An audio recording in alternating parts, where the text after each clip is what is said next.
What's up guys? Hi and welcome back to my channel, or welcome if you are new. My name is Dominique and in today's video we are going to be discussing how to be more confident.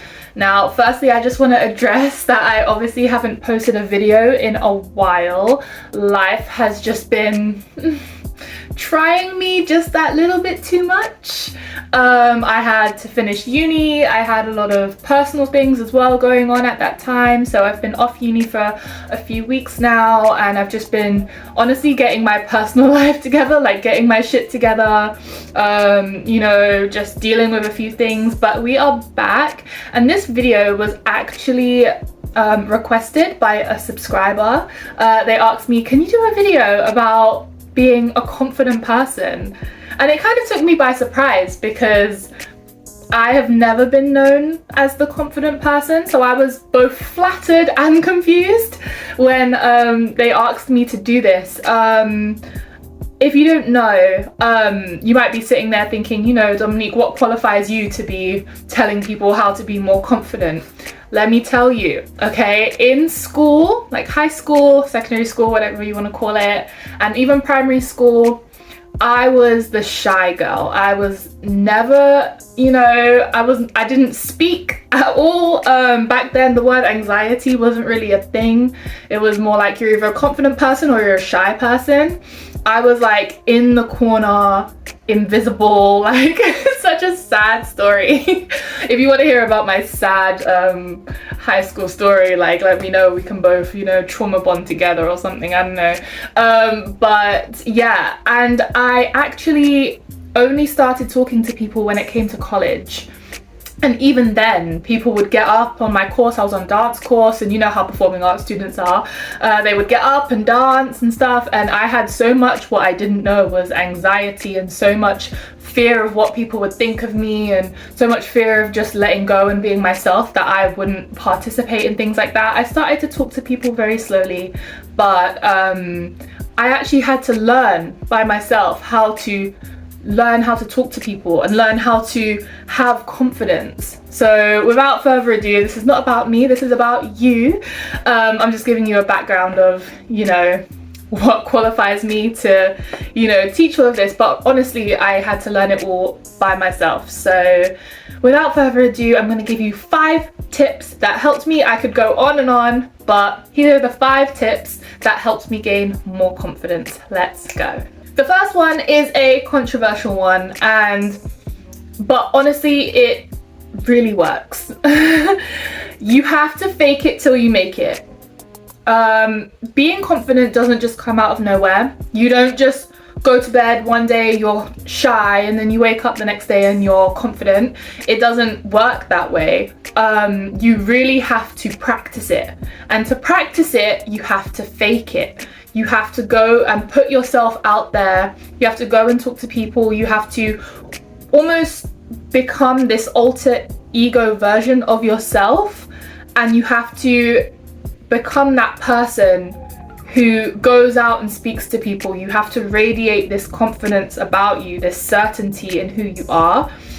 And you have to fake it until you make it. You have to think into yourself, what would a confident person do? What would the confident version of me, what would they do in this situation? And if you can't think of that, then think of like a confident like character from a movie or something. What would they do in that situation?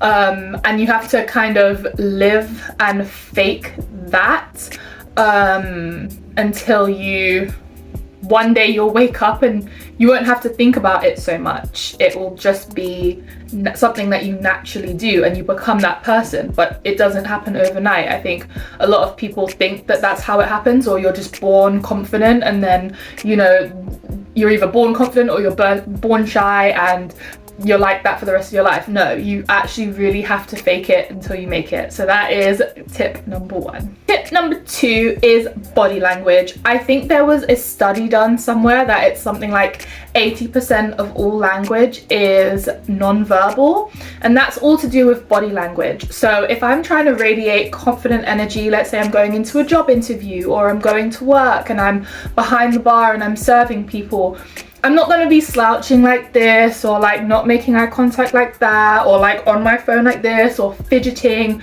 or whatever. I actually think to myself, how would a queen sit? You know, like I actually do think that.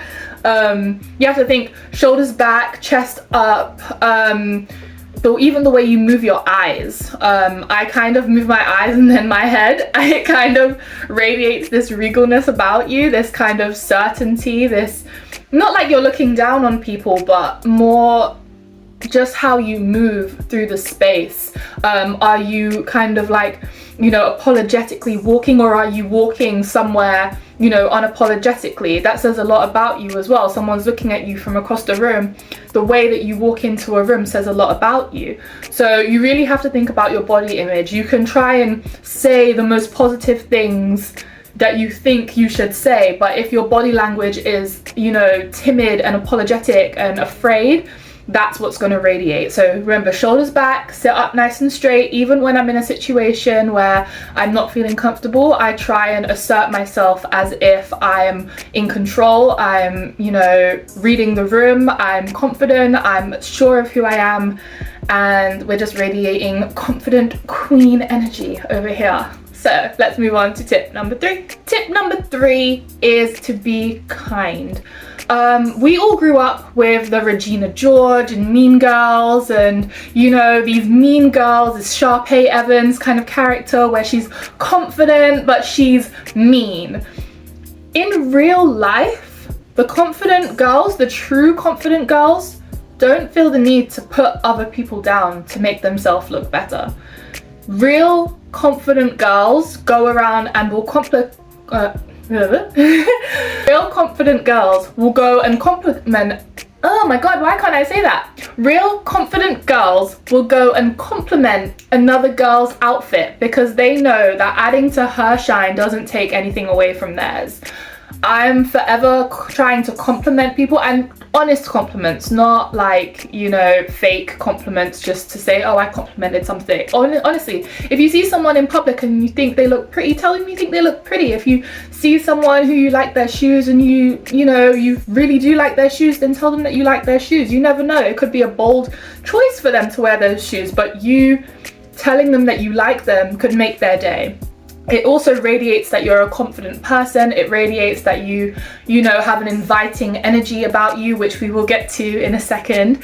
But just being kind and moving through life gracefully is gonna say so much about you. Not gossiping about people, just being kind. Like, I don't think I have to explain it that much. It's pretty self-explanatory, but if you're standing around trying to shove everyone down to make yourself look better, it's just gonna tell people that you're insecure in yourself. But if you're secure in yourself, you don't need to do that. So let's move on to tip number 4. Sorry guys, my camera died, but let's go on and carry on with tip number 4. Tip number 4 is all about first impressions. Now in life, we're all going to be meeting new people all the time, whether that's going to job interviews, going to a new school, a new college, university, meeting mutual friends, like friends of friends and so on, meeting people at work, anything like that. There's always going to be opportunities in life to meet new people. And with meeting new people comes first impressions, and first impressions matter. So for example, the way that you give a handshake, is your handshake a firm handshake? Are you giving eye contact in that handshake? Even the way that you speak to someone when they're telling you about themselves, are you asking them questions? I mean, everyone likes to talk about themselves. Are you listening to what they're saying about themselves, or are you listening to the voice in your head that's anxiety and you're just thinking, oh my god, like what am I gonna say, blah blah blah, and by the time you've thought about all of that stuff, you've missed what the person has said to you. It's important in first impressions especially to stay present in the situation. I know it can be really hard, and I even have to catch myself out over it, where I might glaze over, or I might think something else in my head and then I'm like, oh crap, like I've missed what they just said. Now I have to like laugh and pretend, and then it just gets awkward because maybe they didn't say something funny but you're laughing because you just missed what they're saying, or someone can tell that, you know, you weren't listening and you're not interested. It kind of gives off this vibe that you don't care, or you're like really like nervous, like a nervous wreck around them, what you want to do is breathe and you want to listen to what the person is telling you. You want to ask questions. Even if someone tells you that they do something for work and you have no idea what that is, you don't have to pretend that you know what that is. You can say, oh wow, that's so interesting, I've never heard of that. Is that to do with this, or how does that work, or whatever. Asking someone questions about them is going to radiate so much confidence of you. It's going to show that you're taking an interest. It's going to show that you're listening to what they're saying, and when you see them again next, maybe bring up some of that stuff that they have said previously. Try and remember it, so next time you see them, it'll be, oh, like you said it was your birthday on Saturday, like happy belated birthday, how did that go? It's going to really show that you care, and it's going to show that you're in a way confident in yourself that you was listening. Does that make sense? I hope this is making sense. Another thing about first impressions is it's really easy to implement tip number 1 into tip number 4. Tip number 1 was to fake it till you make it. It's kind of hard to be in school and be the girl who's in the corner and shy, and then one day comes in on a random Wednesday and is like, you know, cracking jokes and dancing on tables. People's gonna be like, what? Like, she's usually like quiet and shy, like why is she like this? But when you meet new people, they don't know you. So it's an opportunity for you to again reinvent yourself. It's an opportunity for you to fake it till you make it. It's an opportunity for you to become this positive and, you know, confident version of yourself, and that's how they're going to know you. They're going to see you and they're going to be like, oh, there they are, that confident gorgeous girl that I met, like not this like shy girl or whatever. And then when you're with them, that's who you will be, if that makes sense. It's way easier when you're meeting someone new. I'm not saying that you have to ditch all your old friends. In fact, my friends that I've been friends with for years have said to me that they've seen such a change in me, and it's so nice to see over the years of how I've become more confident. And when we go to like restaurants and shops and out and so on, like I can talk to people now and I'm not just like hiding behind my friends. So I'm not saying that you have to ditch your old friends. I'm just saying that first impressions really matter when you're trying to become this positive version of yourself. And with that said, let's move on to the last tip, number 5. Tip number 5 is to take care of yourself. Now, I want you to think of 2 different scenarios. I want you to think of your body language and your energy when you're half in your pajamas trying to run to the shop. You haven't showered yet, but you just need, I don't know, milk or something. And you're like, shoulders down, head down, like don't want anyone to see you, like want to get in and out of the shop and get back home without anyone seeing you. I want you to think of that energy compared to when you've put on a nice outfit, you've showered and done your basic hygiene, which we should be doing anyway, but you know, you've done your hair, maybe your nails are done and so on. How you act, you kind of walk through the streets with a bit more of a bop in your step, a bit more of a spring in your step, a bit more of like maybe your hips sway a little bit more. That is just the difference in taking care of yourself. Taking care of yourself doesn't mean that you have to, you know, go on some crazy Victoria's Secret model diet and walk around in a ball gown every day. No, but the way that you present yourself and carry yourself and whatever you're comfortable in wearing and whatever makes you feel like your best self is how you should present yourself to the world. When I walk down the road and I know I look cute, my hips tend to sway a little bit more and I tend to have a bit more of a spring in my step. I tend to give more eye contact. I'm more willing to talk to people, rather as when I'm nipping to Tesco's half in my pajamas trying to just, you know, get in and out without being seen. It's a different energy, and it's all about energy when it comes to confidence. If you're constantly walking around and you don't feel good about your outer casing, it's gonna show to other people because that's what they see first, if that makes sense. And you can always say, you know, like looks don't matter, blah blah blah. And I'm not saying this is the most important tip. In fact, number 1 is probably the most important one.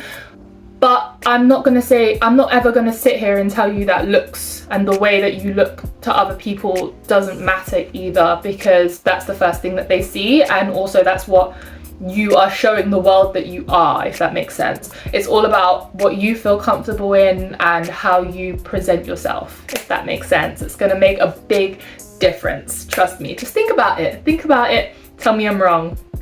I'm not wrong, but whatever.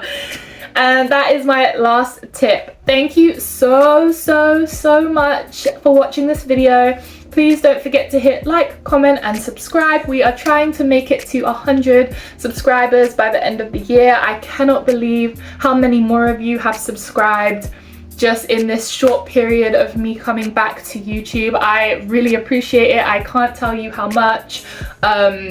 Yeah, so please do go and hit the subscribe button. I intend to be way more consistent. I'm so sorry I had to take that break, but you know, I had to get some things in line so I could come back here and be my best self. So yeah, thank you so much for subscribing. Thank you so much for being here, and I will see you same time, same place next week. XOXO, bye.